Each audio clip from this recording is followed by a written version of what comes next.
What did you do to my tractor? Do shit. No. What did you do to my tractor? The planetary gears blew up. Well, we're not sure. That's what it sounds like when I throw it in reverse. I can't hear any of them. You gonna make that face again?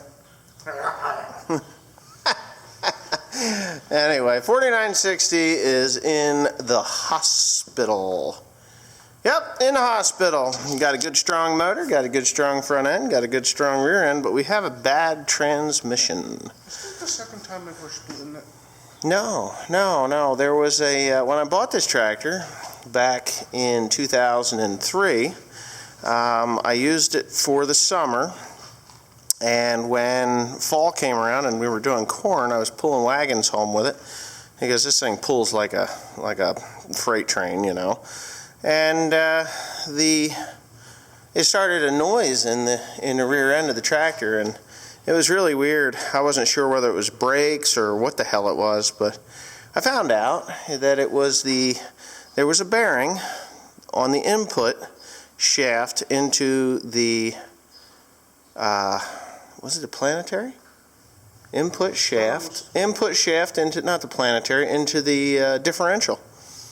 So I had to pull the transmission out of it to get the input shaft out of it, or the drive that ran the ring gear, the pinion gear, not the ring gear, but the pinion. There was a bearing out on it in the rear end, so I replaced that. It was like, I think all in all, the whole repair cost about $380. I had replaced some hydraulic oil lines inside there, obviously some O-rings and things like that I had to replace. But I put it back together again and ran it, for years, and it ran just fine until the other day when Timothy was taking a wagon down to load with hay. It just locked up, right? Slam! Killed the engine too, didn't it? No, I had the engine running. I had brakes. You had brakes? Oh, you were able... Well, when it locked the wheels, I had stepped on the clutch. Oh, okay. And I pressed on the brakes too, and I'm like, what the hell? But I let go, and it just locked. Okay. So I threw it in reverse, tried to back up. Nothing? Nothing. Went to go into 8th gear. Nothing. It just stalled in. What the hell happened?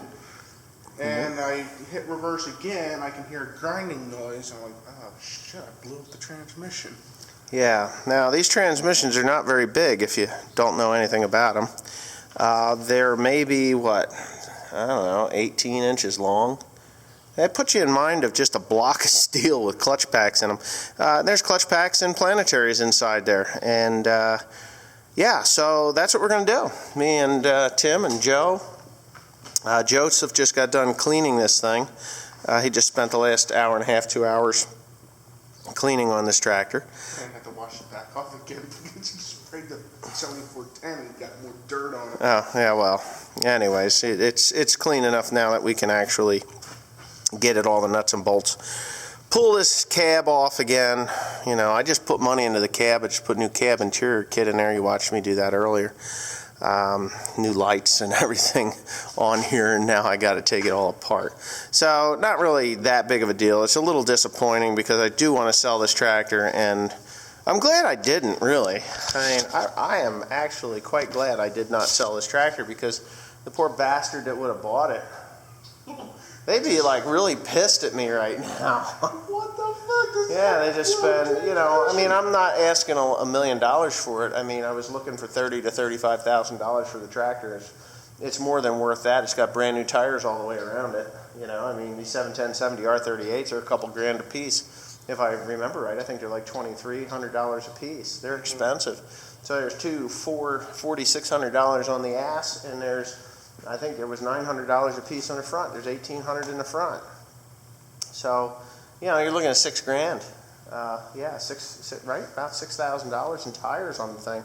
So $35,000 wouldn't have been bad. But if I'd have sold it for that, and this transmission blew up, somebody'd be mighty pissed at me. Like, it ain't worth no new fucking tires for a tractor that the transmission blew up. So what I'm going to do is I'm actually going to pull this all apart. I'm going to yank that transmission out of there. I was going to start tomorrow, but I'm not going to, because somebody gave me hay, and I have to go. I have to go and fertilize and kill the weeds out of it. So about 50 acres, so I'm pretty happy with that. And I'll just start the next day. The plan is get the cab off, obviously, split the tractor, pull the guts out of the front. Want this thing out of gear? What? Want this out of gear? No, it needs to be in park. Yeah, park is fine. It's dark here right now, but you got to split it at the engine and roll the ass end away, and it should be pretty easy because we'll get the cab off of there. I might even just hang the cab. I'm not sure yet. I don't think I can hang it here. You know what? I should get Carl's gantry over here and roll up and under here. Carl's gantry would hold it up, but it doesn't matter. We'll just pick it up with the skid steer. I've done it that way before lots of times. You take the skid steer and you run the forks up along here and here, and then you just get up and underneath the ROPS on the front side, tilt it back, and you're golden. You're good to go. Joe did a pretty good job of cleaning that out in there, and I backed him up with it. But yeah, so you split it at the first split and roll that away, and then there's a whole bunch of stuff in there that's got to come out. The first set of power shift pack. There's 2 power shift packs in this, by the way. But you take the first power shift pack, you pull that out, and then you pull there's a shaft in there you got to pull out, a couple of them, I believe. You pull that shaft out, and then you take the lid off the top, and then there's like 4 bolts that holds that transmission in, and that's it. Yeah, that's easy. It's that easy. You just pop that thing out of there. So the hardest part, personally, the hardest part is the cab. I really hate taking cabs off of these tractors. I think it sucks. Actually, taking it off ain't the worst part. It's putting it back on, getting it lined up, getting all the connections. I'm gonna use a marker this go around. I'm gonna mark each one of the connectors so that I get them all in the right spots, because a lot of those connectors are the same. They're like 3 or 4 prong connectors, and there's 3 of them on one side, and if you don't put them in the right spot, nothing works right. How about colored zip ties? Well, I've done colored zip ties before, but I think yeah, we could do that too. I don't care. Red, white, and blue, purple, green, and gray. I don't know. It doesn't matter to me.